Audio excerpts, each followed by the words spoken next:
Riley Breast Center today. Jeff Messer wants to make sure you have plenty of cash for the holidays. Listen each weekday just before 5 and 6 p.m. as Jeff gives you the text to win cue. You could win $1,000 instantly and be eligible for the grand prize of $50,000 from your friends at 880 The Revolution. Would you rather make your own way or spend your life saying, what if? Life is calling. How far will you go? Peace Corps. To find out more, call 1-800-424-8580 or go to peacecorps.gov. The 570 Football Challenge is back at WWNC.com. Log on and make your college and pro picks now. You could win a $50 gift card to Ruth's Chris Steakhouse and be eligible for our grand prize, a 5-day cruise to the Bahamas. Play now at WWNC.com. I'm Doug Limerick. 3 days till default, and yet Congress and the administration appear to be in no hurry to come up to with a compromise.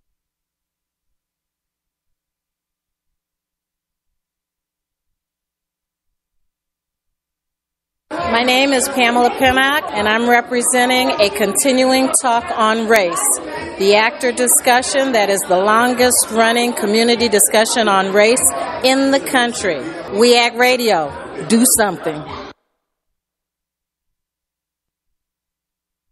This is the Working Virginia Update. I'm Jesse Russell. A new report finds that Virginia has been hurt more than any other state by the government shutdown. Virginia even beats out the seat of the United States government, Washington, D.C. That's according to a study released by WalletHub.com. The personal finance website came to the conclusion after calculating which states had larger populations of federal workers and were the greatest recipients of contract dollars. Virginia was followed by Alaska, Alabama, and the District of Columbia, respectively. Other factors in the ranking include states with a high number of senior citizens and states where small business growth is being impacted by the Small Business Administration being unable to approve loan applications. The Working Virginia Update is produced by Workers Independent News. This update made possible by the Office and Professional Employees International Union, ensuring fair treatment, fair wages, and benefits for thousands of working Virginians. Online at opeiu.org. If you're caught with an ounce of cocaine, the chances are good you're going to go to jail. If it happens repeatedly, you may go to jail for the rest of your life. But evidently, if you launder nearly $1 billion for drug cartels and violate our international sanctions, your company pays a fine and you go home and sleep in your own bed at night. Every single individual associated with this. And I think that's fundamentally wrong. Hi, I'm Tom Morello. Some call me the Night Watchman. In the case of Mumia Abu-Jamal is at a crucial stage. Please go to freemumia.com to find out more information about how you can help Mumia Abu-Jamal and other political prisoners. Night Watchman out. Stay tuned to We Act Radio, Washington, D.C.'s only independent radio station. Catch us online at weactradio.com.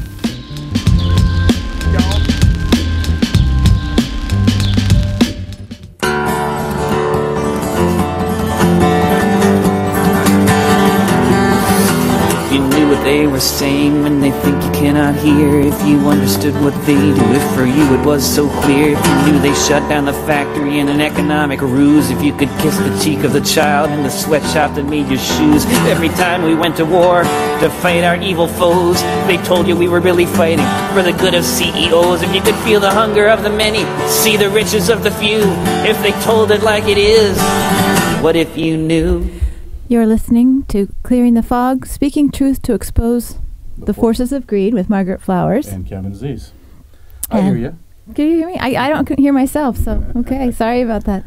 Great. So we're in the studio today in Washington, D.C., and we have an excellent show. Today we're going to talk about what happened at the Fukushima nuclear power plant. It's very scary stuff. You won't be able to think about anything else after you hear this show. But we do have action to take. We're not just delivering bad news. So we're very excited this morning to be joined by Harvey Wasserman. He's author and co-author of a dozen books, edits the nukefree.org website. His Green Power and Wellness show is at progressiveradionetwork.com. He helped to found America's grassroots No Nukes movement. He's a senior advisor to Greenpeace USA and the Nuclear Information and Resource Service, and he's senior editor of freepress.org. He teaches at 2 colleges in Central Ohio, and he's on the Green Shadow Cabinet, as are. Yeah. Harvey Wasserman is the Secretary of Energy. Good morning, Harvey. Oh, great to be with you. Fantastic. So I wanted to start out just by reading a short description of what happened at Fukushima, Japan, for our listeners who may not be completely aware of the situation there. So on the afternoon of March 11th, 2011, a 9.0 earthquake triggered a 14-meter tsunami that led to major problems with the stabilization of the Fukushima nuclear power plant in northeastern Japan. The operating reactors were shut down automatically with control rods inserted into the reactor cores, but the tsunami triggered by the earthquake disabled the power to units 1, 2, and 3, and also carried away the fuel tanks for the emergency diesel generators, so the water injection failed in the emergency cooling system in units 1, 2, and 3. Since the normal cooling system wasn't operable, the pressure valve was opened manually to reduce the pressure, but in spite of that, over the following days, hydrogen explosions damaged all of the facilities at the 1, 3, and 4, and eventually a large amount of radioactive material was released into the environment. And that's just the beginning of a story that gets uglier and may have its worst days ahead of us. Exactly. Harvey, do you want to add anything to that description of what happened on March 11th, 2011? Yeah, if you don't mind. No, not at all. Okay, so here's what happened there. There was a 9.0 Richter scale quake, which is about as big as it's ever been measured. Right. It happened 120 kilometers away. The epicenter of the quake was 120 kilometers from Fukushima. And that right there tells you that you have to be very aware that there are 100. Well, we're down to 101. Actually, we're down to 100 nuclear plants in the United States operating, and one will be shut at the end of next year. We're certain, so we'll be at 99 by the end of 2014. Hopefully, many others will shut. But the point is that many of them are very near earthquake faults, including 2 in California and a number on the East Coast, including Indian Point, which is just north of New York City, and some in the Washington, D.C. area as well. In fact, within the last couple of years, we had an earthquake in Virginia that damaged the North Anna nuclear reactors, and of course it also damaged the Washington Monument and the National Cathedral, a few other buildings. But the fact of the matter is that, excuse me, a 9.0 Richter scale earthquake anywhere near, if it had been 20 kilometers instead of 120, Fukushima would have been turned to rubble, and any one of the reactors in America, which is would be hit that closely by a large earthquake, could be turned to rubble. So Fukushima is not a worst-case scenario by any stretch. Now, what happened here was that the earthquake did sufficient damage to seriously cripple the reactors, and then units 1, 2, and 3. Unit 4 was shut at the time, thankfully, but the fuel had been put up in the fuel pool, which is 100 feet in the air. We can talk about that in a bit. Right. And so, in the wake of the quake, the units 1, 2, and 3, as you mentioned, there were hydrogen explosions, and they melted, and we don't know where the cores are. That's so amazing to me. Yeah, can we just explore that a little bit? Because I keep reading that where the cores are. That the cores, they think, have sunk into the ground, and they're trying to cool them, and they see some steam. What is the significance of that for our listeners?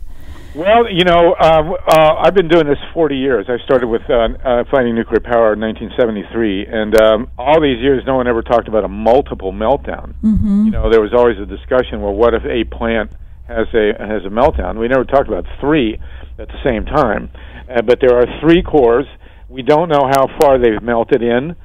They could have melted into the actual ground. We're not sure. They may be still in the within the buildings. We don't know. Wow. So they're pouring water in there in the hope of keeping them cool. Wow. Or cooling them. There are occasional steam eruptions on the site, which indicates something is hot down there, which is still emitting, energy, and God forbid that they should be still really hot, burn all the way through, and get to the aquifer underneath, because a really hot core hitting an aquifer of water will cause a steam explosion and spew God knows how much radiation into the atmosphere.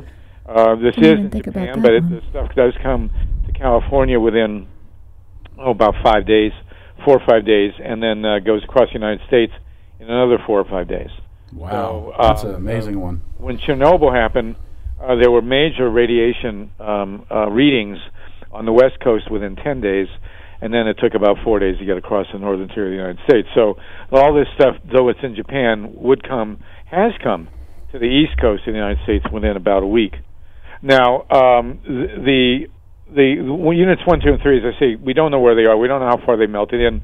If they hit an aquifer, the steam explosion will blow the soil away, and impossible to calculate how much radiation will be released, but it's an enormous amount. Mm-hmm. Now, units 5 and 6, there are 6 units at the Daiichi site. Right. Units 5 and 6, thankfully, were built a bit higher up, and one of the fuel sources, and they were also not operating at the time, and one of the power sources, one of the generators was not affected by the tsunami. So they are more or less under control, units 5 and 6. Mm-hmm. Unit 4, where they lifted the steam, the fuel rods. Right. This was done for a routine maintenance. It was done before the quake. They didn't know, of course, that the quake was happening. And when it did come, there was no meltdown, thankfully, but the fuel pool, 100 feet in the air, did lose coolant. Mm-hmm. And spent fuel, the fuel rods in a nuclear power plant are clad in something called zirconium alloy. Mm-hmm. Zirconium is the element they use in those old flash cubes. It's very, very reactive. It will instantly ignite when it's exposed to air. It burns very hot and very bright. And so there was fuel rods being exposed in Fukushima 4 in the midst of this disaster. We just now, within the last week or two, this is 2.5 years after the accident, I posted it. I post all the relevant documents I can at nukefree.org, nukefree.org. If people are interested in looking for sources and for additional information on Fukushima, that's where to go. I mean, I've posted over 1,000 articles since this started, and it may even be 2,000, I'm not sure. But and so I just posted a letter that was released by the International Atomic Energy Agency 2.5 years later, admitting that fuel was exposed and did catch fire after the accident. And if fuel rods catch fire, the amount of radiation released is just gargantuan. Now, it's been estimated by a nuclear institute in Kyoto, Japan, that the fuel rods that are stuck in the air at Fukushima 4 contain as much cesium as was released at Hiroshima times 14,000. Wow. There's 14,000 times more radioactive cesium involved in the fuel rods, which could be released at Fukushima 4. And so this is, and of course, if it loses coolant, and it's a miracle they've been able to keep it cool this far, 2.5 years in. Mm-hmm. If it lost coolant and caught fire, we would have 14,000 Hiroshima's worth of cesium fallout coming now, to Fukushima 4. That's those 1,300 fuel rods that you that at 4. That's what you're talking about. I use the number of 1,300 to play it safe. There's actually most of the estimates I've seen are over 1,500. But and how big is a fuel rod? Well, they're long, they're thin, they're the size of your thumb. Wow. But in width, but they're I don't know, 50, 60 feet long. They're pretty long. And Interesting. They're put in an array. They're racked. The point is that they're highly radioactive. They're separated from each other, so that when the nuclear plant is wanting its heat at the core, they react by shooting neutrons at each other. But God forbid the racking should be damaged and the fuel rods touch each other. You have a major release of radiation. There's some argument about this. Some people argue that the fuel rods touching each other could result in a fission explosion, mimicking an atomic bomb. Other people say that's not quite true. We don't want to find out. Right. But the reality is that there are at least 1,300, maybe more than 1,500 fuel rods up there in this thing, this fuel pool, 100 feet in the air. Now, complicating the situation, They're in a building. Unit 4 was a big building. They do not have containment domes over them, by the way. The General Electric design, and this is Japan, but these are General Electric plants. Right. This all comes from American technology, and so there are 23 reactors in the United States that are identical to Fukushima 1, and about half the reactors in the United States are of General Electric design, which are similar. Mm-hmm. Now, the reactor core does have in the General Electric design a containment dome to minimize the amounts of radiation release, although it's futile. But the fuel cores don't, and so the the spent fuel pool at 4, when it caught fire, released radiation directly into the atmosphere, huge quantities, and we don't know how much. It did definitely come to the United States. There were measurements in California, like I say, 4 or 5 days after, at exactly the same time that Obama was on national television telling people that not to worry that the radiation would come to the United States. It was actually arriving as he gave that speech. Wow. Well, we have to take a quick break. I'm sorry to say, but it'll be a short one, and we'll come right back and get into this again. And this is a song called "Fukushima, My Heart Goes Out to You" by Jesse Colin Young and Mike Frost. Mm.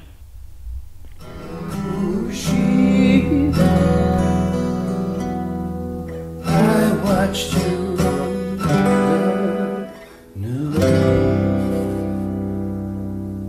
your people were crying, you see creatures dying, cesium was flying, your government lied.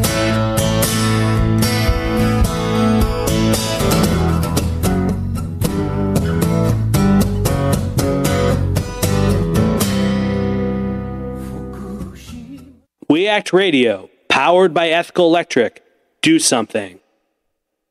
Hi, this is Chris Hedges, and when I'm in Washington, I don't want my news filtered through corporate sponsors. I want to hear the truth, which is why I listen to DC's only independent radio station, We Act Radio, 1480 AM, WPWC, Washington's progressive working community.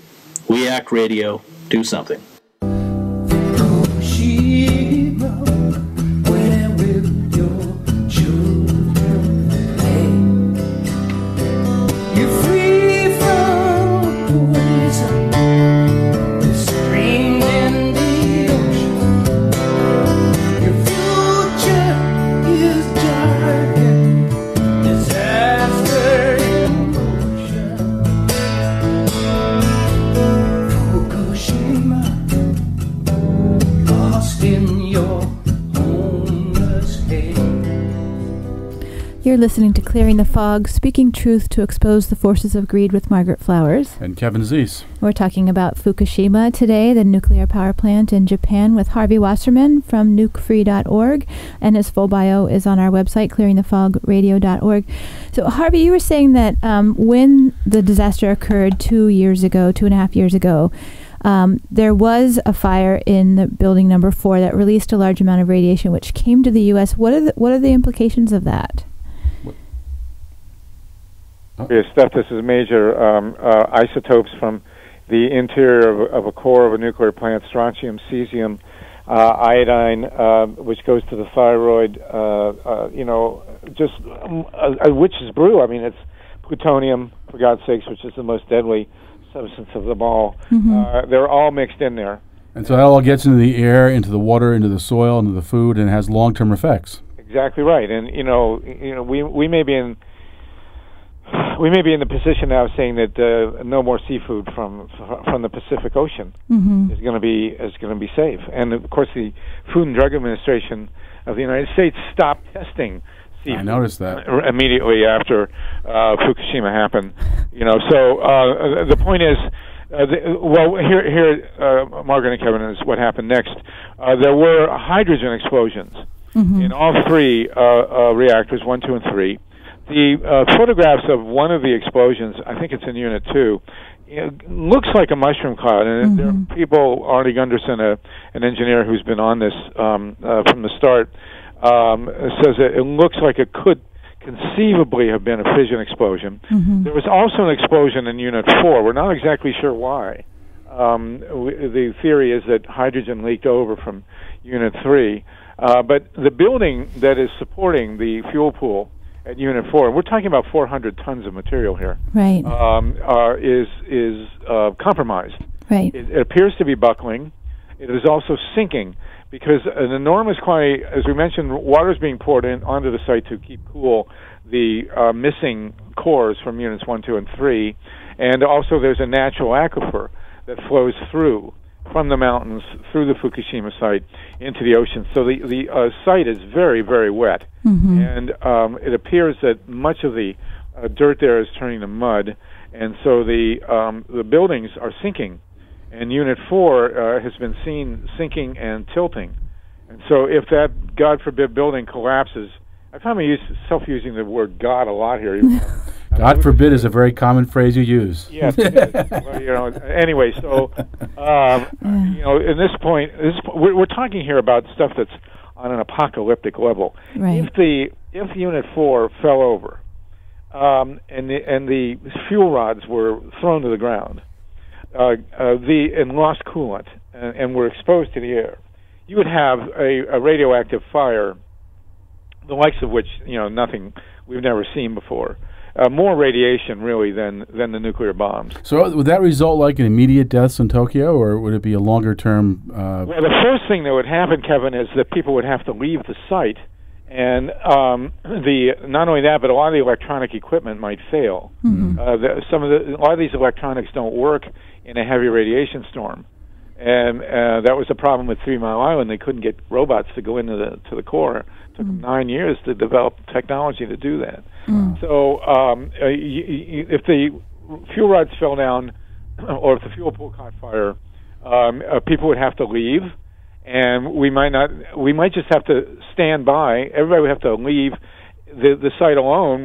We'd be blind, and we just have to stand and wait and wonder what's going to happen with 3 errant cores and fuel pools on fire. Now, one of the other complications, there are 11,000 fuel rods scattered around the Fukushima site. Yeah, so the 1,300 that we're talking about that are hanging higher are just a portion. Yes, because Fukushima opened, I believe, in 1970. It's been operating for more than 40 years. And so, the fuel rods have gone nowhere, so they're all there. There is a common fuel pool with more than 6,000 rods in it at about 50 meters from the base of Unit 4. The worst-case scenario would be Unit 4 collapses, compromises the cooling system of the common fuel pool, and you have a fire involving 11,000 fuel rods. I mean, there becomes a question of whether human life would continue on this Earth. Are you saying there'd be like immediate deaths of humans or long-term? Yes. Well, everybody would have to leave. What do you mean? They would have to leave the site, and you might have to evacuate Japan. You mean Tokyo, a city of millions, could face bodies in the streets? Well, it would be not quite that dramatic, but close, because we're talking about gargantuan quantities of radiation, and radiation the likes of which we've never known. And as I say, in Unit 4, you're talking about 14,000 Hiroshimas worth of cesium, and that's a fraction of the number of fuel rods that are in the common fuel pool at the base or scattered around the site. Moving those 1,300 fuel rods sounds like a very challenging, if not impossible, task. I mean, the size of the width of my thumb, and they're brittle and exposed to air or not watered, not kept moist, and they catch on fire. Wow. And I read, maybe something you wrote, I can't remember who wrote it, but described it as looking at a cigarette pack and trying to pull up the cigarettes one by one, and the cigarette pack is crumpled. Well, it's worse than that. Because the engineer Arnie Gunderson from Vermont had that analogy. What's worse is that when the fuel pool caught fire shortly after the accident, we believe, we're not 100% sure, but we believe that they poured in seawater because they didn't have anything else. All the other pumps were, and they were desperate. All the pumps were compromised. Right. And if they poured in seawater, then there's been corrosion. And because salt water is highly corrosive, these fuel rods were never meant to be exposed to salt water, and we don't know what kind of shape they're in, but it's not good. There have been camera angles that indicate there's debris in the pool. The pool itself is damaged. We don't know what the racks are like. We don't know what the fuel rods are like, but it's highly likely that they're embrittled, which means that they're crumbling. So there's probably, almost certainly, crumbled powder, or whatever you want to call it, from the fuel rods, which are deteriorating. This is 2.5 years already. Wow. And also, all the fuel rod removals have been done by computer. You have a crane, it's operated by computer. Under normal circumstances, the bring down of these fuel assemblies should take about 100 days. Now, originally, Tokyo Electric said it would take 2 years. They've cut that to 1 year, but it's phony anyway. I mean, nobody knows, and nobody will know anything until they try and move the first rack. Wow. And we won't know really anything until the last rack is moved. So, and this has to be done manually now. I mean, that doesn't mean... How can you do that manually? If you're exposed to it, you die. No, they have to operate the cranes manually. Right, okay. Until now, the cranes have been operated... By computer. Computerized. Right. So, wow. This is something that you would be hard-pressed to make up in a scary movie on a... I don't see how this is going to work. I mean, has TEPCO brought in, like, the best engineers in the world to solve this? No, as a matter of fact, Arnie Gunderson asked the Japanese government and TEPCO to dig a trench between the mountains and the site and fill it with zeolite, which would help to absorb some of the radioactive material. And he was told that they did not have the money to do that. Now, these people are, cutting corners here with the fate of the Earth. Every piece of cesium, strontium, iodine, tritium that pours into the ocean is there forever. They use this delusion to calm people, and they say, well, look how big the Pacific Ocean is, look how small these quantities are. Right. The reality is that you pour this stuff into the ocean, a lot of it has very, very long half-life. It's taken up by the vegetation, and then by the little fish, and the little fish are eaten by the bigger fish, and so on and so forth. And it concentrates, and we're at the top of the food chain, and by even small amounts that get into the ocean wind up being significant amounts in fish like tuna and dolphin and whales, and so by the time you get to the top of the food chain, even though it appears to be relatively small quantities in the beginning, this stuff is concentrated. It does not go away. It's highly lethal, and we couldn't be doing more to destroy our planet than what's being done at Fukushima. Now, go ahead. Well, I was just going to say that what we haven't mentioned is the fact that there are about 300 tons of contaminated water that are leaking from the nuclear site into the Pacific every day. And we understand that there's a kind of a plume of radioactive water making its way across the Pacific that's expected to reach the West Coast early next year. Is that correct? Well, I've read that, yes. It's hard to know exactly, but it's likely. As we know, there's a whirlpool of trash 2 times the size of Texas in the middle of the Pacific Ocean. Right. I read someone from the industry said, "Oh, don't worry, it'll get caught in that whirlpool of trash, and all the radiation will stay there." I mean, that's supposed to be, I guess, calming to us and make us feel better. But the reality is that for the next 2 years at least, until the bring down of the fuel rods from Unit 4, we are at the mercy of a very small piece of equipment here. The whole world it needs to be watching this. There should be live cams there. I mean, the media has completely blacked this out. Yeah, why is that? Because they're petrified, and of course the nuclear industry doesn't want us to know about this. They're still talking about building new nuclear plants. I saw Obama just reached an agreement with Vietnam to share nuclear technology. What is they should be doing a solar-topia, not a nuclear-topia. Yes, I mean we need renewal, and that's the horrible. The irony is, the good irony, I guess, is that we are now in a position which we weren't 40 years ago when we first started this movement, to say with total assurance that all of our world's energy needs could come from solar, wind, tidal, thermal, ocean thermal. The technology is totally there. And it's still developing, obviously, in many ways. But we could take available technology right now and power the entire planet with stuff that's clean, safe, cheap, job producing. And yet Obama keeps pushing nuclear. I can't believe it. It's obscene that he's making his agreement with Vietnam. It's horrifying. It's really horrifying, and even Japan is continuing to push nukes in Turkey and elsewhere. But the reality is that our lives, our children's lives, but our lives. I mean, this is immediate. Depends on the safe bring down of these fuel rods in Unit 4 of Fukushima. And to this day, we have petitions going at nukefree.org. Margaret, you're going to be doing one. We went over 90,000 signatures today. I don't know where these signatures are coming from. That's great. Because asking that there be a global takeover at Fukushima, we have got to have all the best scientists, engineers, a total blank check to no expense should be spared to get these fuel rods down to the ground. And the media silence on this really helps prevent that. Right. Well, we have to take, unfortunately, another very short break, and then we can get back, and I really want to talk about what people can do about the situation. So this is a song that you'll recognize. This is Solartopia by Pete Seeger and Dar Williams. Well, we multiplied, we needed more. The rich got rich, the poor got sore. The fuel ran scarce, the price jumped high, and so they gave nuclear power a try. But don't you know we're gonna have a Solartopia, Solartopia, Solartopia. Don't you know we're gonna have a Solartopia all over God's green world. We Act Radio, powered by Ethical Electric. Do something.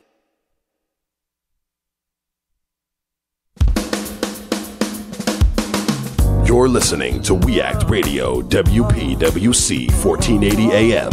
Visit us online at weactradio.com. What's up, everybody? This is Frank Knuckles from the legendary Roots Crew, and you're listening to right now We Act Radio. Stay tuned, stay locked. The nuclear plants were built in haste, with too many risks and no place for waste. And so from Seabrook to Shoreham Town, we have to shut those new plants down. But don't you know we're gonna have a Solartopia, Solartopia, Solartopia. Don't you know we're gonna have a Solartopia? You're listening to Clearing the Fog, speaking truth to expose the forces of greed with Margaret Flowers. And Kevin Zeese. We're talking about nuclear power, the dangers at Fukushima in Japan with Harvey Wasserman. Who wrote Solartopia. That's right. From among other things. Free.org. So, Harvey, we were talking before this break about the real risk of removing these rods, these spent fuel rods, and the risk of a massive radiation release. How do you think, or what's the TEPCO, Tokyo Electric Power Company, which has been overseeing this nuclear plant, and the Nuclear Regulation Authority from Japan, how has their performance been? Horrible. Yeah. They've been terrible. They've been cutting corners. They don't know what they're doing. In fact, former chairman of the Nuclear Regulatory Commission from the United States, Dale Klein, he made a public statement in Japan directed at Tokyo Electric Power, and his direct quote was, "You don't know what you're doing." Wow. But the problem is nobody knows what we're doing. This is unprecedented. This has never happened. We've never had a spent fuel pool with 400 tons of the most lethal substances ever created, 100 feet in the air. Wow! And with there's no direction home here, as Bob Dylan would say. And the idea that a utility company, even one as big as TEPCO, which is a for-profit company, could handle this, or even the government of Japan could handle this. This has to be the world community. How about the international IAEA? Well, the IAEA is a creature of the nuclear industry, and they've been very, very bad in general. They cover things up. They don't want the public to be, so, as they say, panicked. They really don't want us to know what's going on at Fukushima 4. I mean, to me, it's astounding. Although we know what's going on here with the corporate media, that this isn't a front page news every day. Yeah, exactly. I mean, because the fate of the Earth has never been more jeopardized. Even I lived through the Cuban Missile Crisis.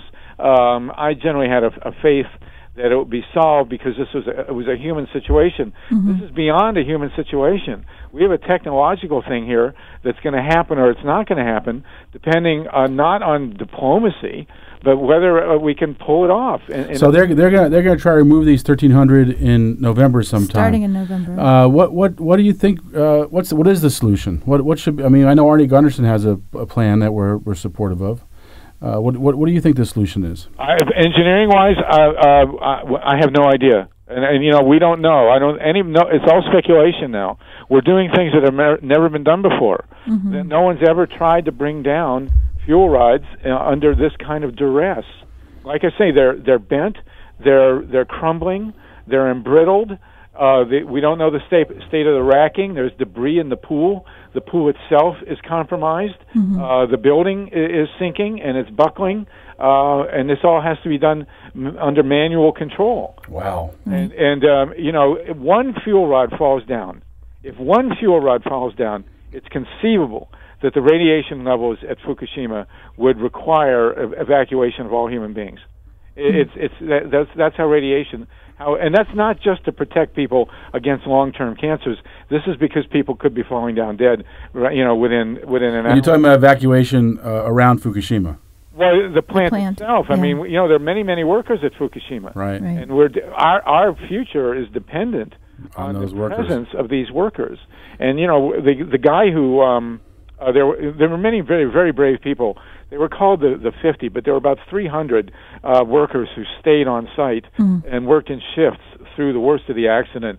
They will all, 99% will die in a short term, and they were incredibly great heroes who probably saved millions of lives by doing what they did. And the guy who was operating, the main operator who stayed through the crisis, has now died in his 50s. From esophageal cancer, which he may have gotten earlier, but I'm sure the situation during the accident didn't help. Wow. So the problem is compounded not merely by the fact that we could have major radiation releases that go global, but that the site itself could become unworkable and just simply not approachable by human beings. And you mentioned releases of water. There are about 1,000 tanks. Huge tanks that were thrown up, willy-nilly to hold huge quantities of radioactive water. Even the slightest, these things are really flimsy. Right. Even a slight earthquake could bring them all crashing to the ground with gargantuan quantities of water just pouring unfiltered into the Pacific. This is about as bad a situation. Well, it's not. I said this is not a worst-case scenario. Just for the record, a worst-case scenario is a major earthquake. There are no reactors in the world designed to withstand a 9.0. And so, sure as we're doing that fracking that helps to create earthquakes. Right. It's great to increase the risks. There's no doubt about that. Right. In fact, it's a major factor in Ohio. Yes, right. I know it is. The first reactor hit by an earthquake in the United States that was damaged was in Ohio on Lake Erie, the Perry plant. And we have the biggest earthquake fault in the United States runs right up the Mississippi Valley. It's the New Madrid fault, and there are reactors on both sides of that one. So the worst-case scenario is that a major accident, a 9.0 would certainly do it, rubblizes a nuke. Just brings it crumbling to the ground and turns it into a radioactive mass with the fuel rods burning and the cores melting, and no one able to get anywhere near the site. You can't fly over it. You're just at the mercy of the elements and of this pile of radioactive rubble. That could happen. It could happen at Diablo Canyon in California. It could happen at Indian Point or in North Anna. Any other number of the 100 reactors still operating in this country, or the 400 worldwide. Wow. And so I don't mean it's hard to not sound alarmist, but after 40 years of this, we know, for me and longer for others, we know what we're dealing with here to a certain extent. This is why people are anti-nuclear. I was in Japan in the mid-1970s and wrote about Fukushima. People were saying, hey, don't build nuclear plants in earthquake zones that get washed by tsunamis. And, of course, TEPCO and the Japanese government said, oh, no, it'll never happen, and if it does, we can handle it. Well, it did happen, and they can't handle it. And now we're dealing with the aftermath. And until they get those fuel rods to the ground and the rest of the site under control, which is going to be years, we are really in the human race is in a very serious situation. Right. Well, so you said we were going to talk about what we can do. Right, which is in the last minute that we have with you. Do you want to talk about that? Well, you're going to be circulating a petition, and we want everybody to petition, call the Congress, get the Congress to get involved with this. Somehow we have to force the Japanese government to relinquish total authority here and bring in the whole world has to bring in the kinds of engineering firms that we hope can handle this. Nobody's got a track record, but we do have to get the entire world community, all the engineers, all the scientists, as much money as it takes to get these fuel rods to the ground and do it quickly and do it immediately. Because, anytime we're playing Russian roulette with earthquakes.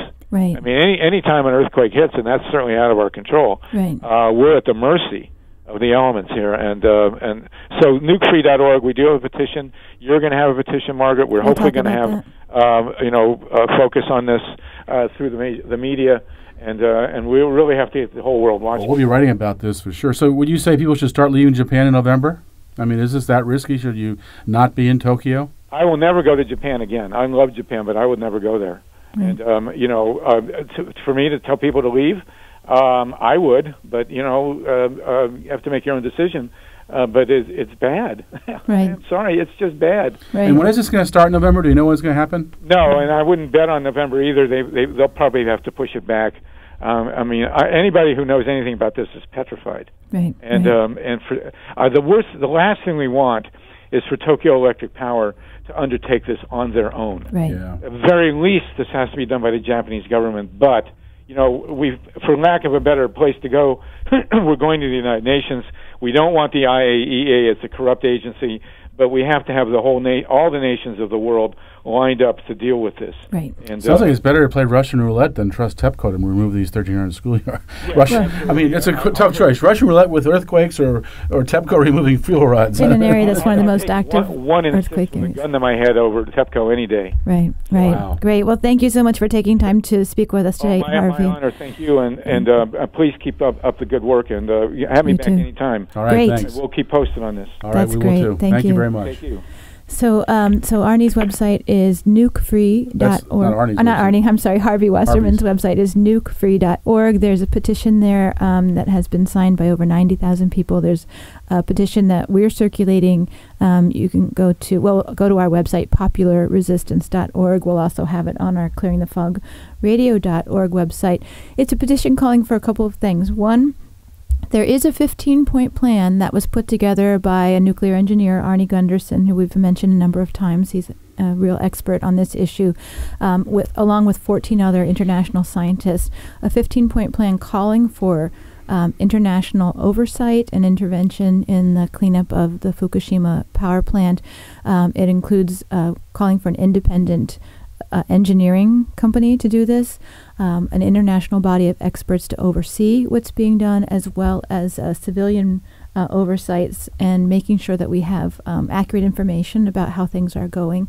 The petition that we're circulating also calls for the media to have 24 hours, 7 days a week, constant access to accurate information about how things are going, so that if there are problems, it's not hidden, and people around the world can be told and make preparations or whatever they need to do for that. And then thirdly, we're calling for a national weekend of action. November 9th and 10th, and then on to the 11th. The 11th of November is both Armistice Day and the 32nd month anniversary of the accident at Fukushima. And so during that weekend, we're calling for people to do a variety of actions, whatever it seems appropriate for you. You might want to do teach-ins on what's going on. You might want to, contact members of your local government, depending. This is an international day of action. Some people may want to do some sorts of community gatherings and intentional acts to send positive energy to Fukushima, whatever it is that's appropriate for you and your community to take some action on that weekend. And then we hope to, on November 11th, deliver hundreds of thousands of signed petitions, as well as an international letter signed by organizations from all over the world to the United Nations, really calling for intervention in what's going on there. So please do go to nukefree.org and popularresistance.org to get involved with that. Great. So time to act fast. Yes. This is a big, it's amazing how the media is not covering this. Gosh, that's incredible. And what Harvey said is true. It's this is one of those types of disasters that once it starts to get out of control, there's not anything you can do. If the rods start to touch each other, if there's an explosion and there are massive amounts of radiation at the site, the equipment won't work, people won't be able to work there. At that point, there's not really anything that can be done. So this really demands all of our attention. Scary. Yeah. Shall we go into a short break and then we'll come back? Yes. So this is a song called "Power" by John Hall. Give me the warm power of the sun. Give me the steady flow of the waterfall. Give me the spirit of living things as they return to wave. Give me the restless power of the wind. Give me the comfort and flow of the wood fire. Let me just take all your atomic poison power away. You're listening to WPWC We Act Radio, 1480 AM, weactradio.com.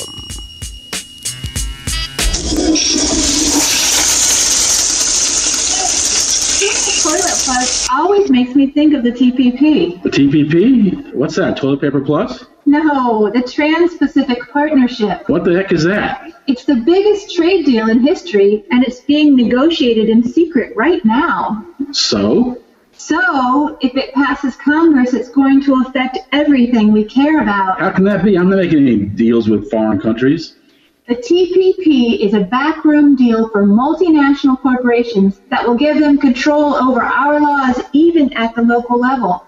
It will make food less safe, allow corporations to pollute more, raise the cost of medications, take away our internet freedom, ship more jobs overseas, and more. Wow, I want to know more about that. What can we do about it? Go to flushthetpp.org and take the pledge. Stop the Trans-Pacific Partnership. What do I have to do? There's something for everyone to do. Talk to your neighbors about it, march and rally, hand out information, be part of the Fair Trade Brigade in Congress, and more. That sounds like fun. It is fun, but this is serious work. The TPP will give greater power to big corporations to profit with impunity, but we can stop them. Okay, I can do that. I'm going to go to flushthetpp.org right now. We Act Radio, powered by Ethical Electric. Do With your something. Working Virginia update, I'm Doug Cunningham. For organized labor and Virginia working families, the biggest issue in the governor's race is jobs and the economy. OPEIU's Mario Seneca says to make real economic progress, the next governor will have to be able to work across the political aisle. The number one issue right now is jobs and the economy, and that's Terry's slogan if he's putting jobs first, because as himself a businessman, he understands how to work with businesses, and that's why he's received the endorsement of traditionally Republican lobbying groups such as the Fairfax Chamber of Commerce endorsed him because they see that he's able to work with both sides and develop solutions, whereas the opponent would be such a hard-line right-winger that we would be faced in Virginia with the similar type of government shutdown that we're seeing right now in D.C. Working Virginia update produced by Workers Independent News. I'm Doug Cunningham. This update made possible by the Office and Professional Employees International Union, ensuring fair treatment, fair wages, and benefits for thousands of working Virginians. Online at opeiu.org. You're listening to We Act Radio, WPWC 1480 AM. Now get out there and do something. I know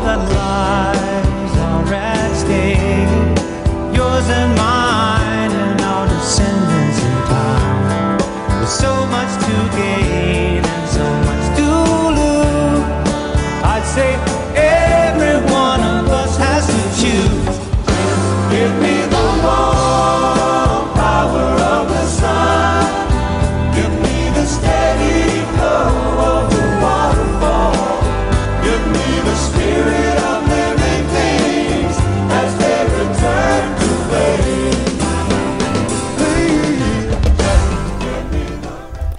You're listening to Clearing the Fog, speaking truth to expose the forces of greed with Margaret Flowers. And Kevin Zeese. And we were talking today about the nuclear power plant at That's Fukushima. quite a eye-opening analysis from Harvey Wasserman, who's been doing this for a long time, 40 years. This is his issue, yeah. This is his issue. It's definitely a scary scenario possibilities that help people get educated and active on real quick. Right. And so much to do. There is so much to do. And in the last segment of our show, we want to talk about some of the things that are going on. First off, happy Indigenous Peoples Day. Indigenous Peoples Day. That's right. Formerly known as Columbus Day. The guy who massacred so many Indians, and we had celebrated that for a long time in this country. And it's glad to see that we're waking up to that reality and more people are moving away from it. Although when we were driving through New England this week, we saw people lining up for a Columbus Day parade. So that's right. So it hasn't. Not everybody gets it yet. Permeated everywhere. But one thing that's exciting this whole month is a month of actions around Indigenous people's sovereignty. And so if you go to the website idlenomore.ca, you can look at the events, and there's a whole events calendar.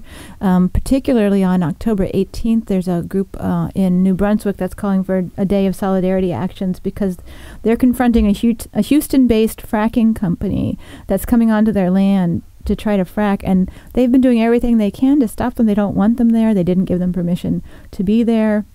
So they've been blockading since the end of September. The Harper government wants them there. There was actually just a group of Canadian scientists in Washington, D.C. recently who came down to let us know that the Harper government is committed to tar sands and fracking, whatever it takes. So, whatever it takes. I couldn't believe the article we saw last week about how on the tar sands in Alberta, 90% of the tar sands are so deep that you can't just dig them out of the ground. They're going to have to frack tar sands using they're going to put nuclear power. The Toyota's going to put nuclear power. Toshiba is going to put a nuclear power plant on top of the tar sands to create steam to inject that into the ground to get the tar sands out. Right. So a combination of nuclear power, fracking, and tar sands all in one. To get oil. Is that insane? Yeah. When we can do a carbon-free, nuclear-free energy economy if we decide to do that. That's right. Arja Makajani has written about that. And Harvey just mentioned that, too. Exactly. IEER.org is an excellent website to learn more about that. Yeah. And the people want it. The people want renewable energy. They don't want this carbon-intensive these Harper-type, Obama-Bush types who, profit from the carbon nuclear economy. I mean, Obama's career was supported throughout by the nuclear industry. By Echelon, yeah. And so he's out there selling nuclear to Vietnam when we should be shutting nuclear down and creating solar-topias everywhere. That's right. It's obscene. That's right. And Harper, it may be more obscene, at least more overtly obscene, and not as smooth as President Obama is, but they're pursuing this all-the-above strategy, and we should be focused on putting in place a carbon-free, nuclear-free energy economy. That's where we should be going. That's the new economy. It is the new economy. And this is New Economy Week. Exactly. So if you go to neweconomy.net, you can hear about the New Economy Week. We were up in Rhode Island because you were giving a talk. Right, and that was an exciting day-long conference to talk about the new economy. And there's so much happening around the country to build the new economy. It's really growing. But this is one of those things. Again, under the media's... Exactly. Just like the nuclear power, there are these tremendous transnational corporations that profit greatly off of all of these extractive energies that are really pushing on governments, colluding with governments to move their agenda, which hurts people and the planet.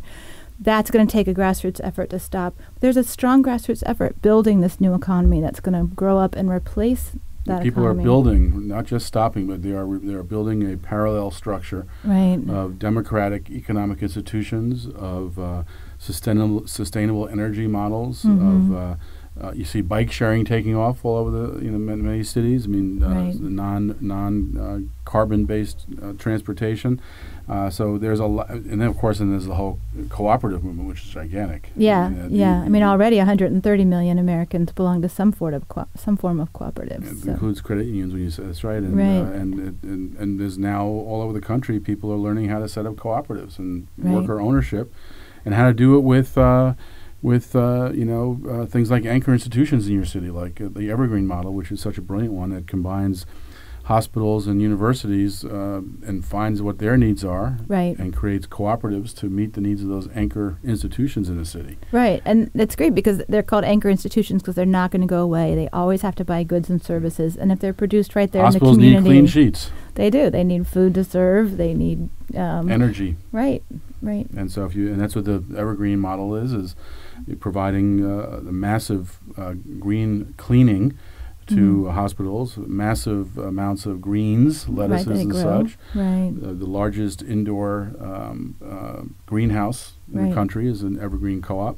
And then you have the solar co-op, which is help provide energy in a sustainable way. It's all providing income to the lowest ranking area in Cleveland, the poorest area in Cleveland, are getting jobs, including people who've been felons and can't get jobs are being brought into this. So that's a great model, and I hope that I'm sure it'll be highlighted by New Economy. I know Gar Alperovitz is going to be on Reddit today doing a Ask Me Anything, one of those things. He's brilliant.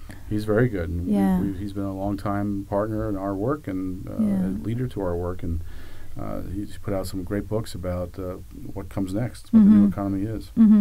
So there's a real opportunity. I think there's a lot to cover, and I hope people check out New Economy Week, which is at neweconomy.net, and you'll see it there. It's this week, October 12th to October 18th, and start to do what you can to highlight new energy, new economy, economic democracy in your community. Write about it. Write a letter to the editor.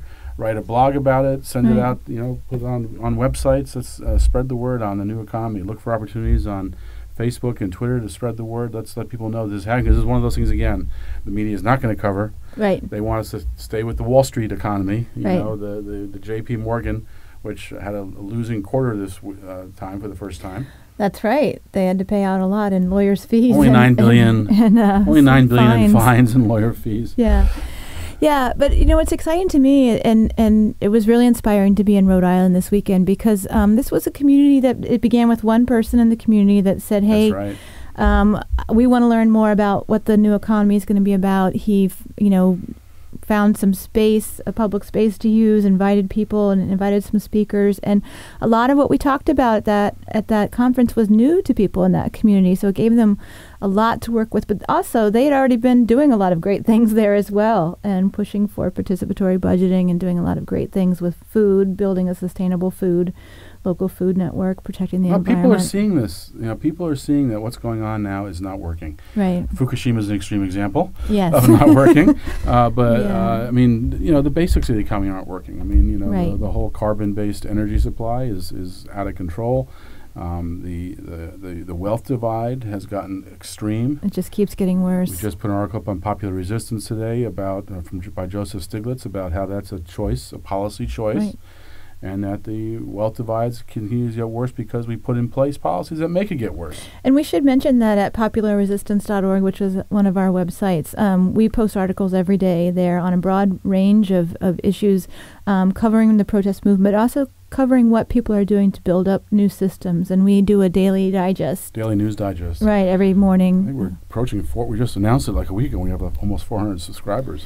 Well, actually, we post the articles, but I love to see the Daily Digest every morning because it just gives you a quick snapshot of all the articles that were posted it's a really great a real resource. Sense of what's going on. Great resource. So we do encourage people to go to popularresistance.org and sign up for that Daily Digest and check out the different sections. There's a create section of the website where you'll find all different things that people are doing to create new economies and alternative systems to replace what we have. And, of course, there's a resist section describing the resistance movement, which is also a critical part of making change. It's And that how people- combination of Yeah. resistance and building what we want. Right. We have a couple of featured actions that we're promoting right now on popularresistance.org. One is this this petition to call for international intervention in cleaning up Fukushima. There's also an international letter to go with that we're going to deliver to the UN in November. We're still fighting the TPP, the Trans-Pacific Partnership. And making good progress on that. Yeah, We yeah. got to come back to D.C. tomorrow for that. That's right, I every hate Tuesday. that. I hate going to Congress. Well, but we're doing it Walk because the we halls have of those to. horrible people. Oh, no, I'm just kidding. I love it. It's a fun event. We have a great It time. is fun. We've had people coming from all over to join us in Congress on Tuesdays, and we make visits to the members. We give them materials. We speak with the staffers, and we're keeping an eye on what's going on there. So we really encourage people to sign up for that as well. Join us on Tuesdays for TPP Tuesdays That's in right. Congress. You can find about that at flushtpp.org. Right. And then the third thing we're promoting is the drone conference that Code Pink is putting on. They've been doing some really strong work to protest and provide information about the drones. And That's in November. that is in November. Yeah, yeah. So go to the website. All these things are connected, from Fukushima to the drones. It's all part of the power structure we need to remove Right. and replace. Right. And so, New Economy Week is part of the connected to that because it's starting to replace, and all the other stuff we're talking about is challenging the present system, which needs to be challenged. And challenging the myths. And so, again, I just want to mention on popularresistance.org, since it is Indigenous Peoples Day, we posted a few articles about Columbus Day and what that really means. And we have an Indigenous article currently in Truth Out, part of a 2-part series. Now the second part's coming out on Wednesday. That's right. So continue to push the Indigenous rights issue, which we think we have to face up to. Absolutely. The horrors of that history so we can get it right the next time. Right. So that's our show for today. Thank you for listening. Thank you to Kimon Freeman, our awesome engineer. Yeah, smooth show today, Kimon. Nice job. And we're going to go out with our song Junkyard Empire. We want the people organized can build the kind of future we want. We want.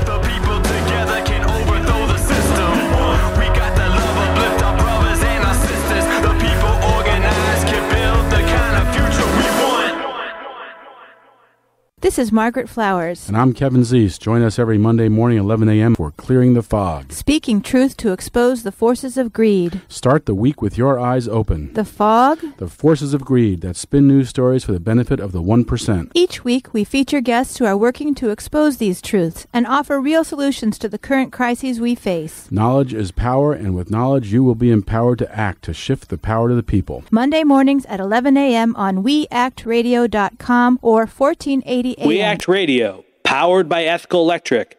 Do something. Hi, this is Chris Hedges, and when I'm in Washington, I don't want my news filtered through corporate sponsors. I want to hear the truth, which is why I listen to DC's only independent radio station, We Act Radio, 1480 AM, WPWC, Washington's progressive working community. We Act Radio.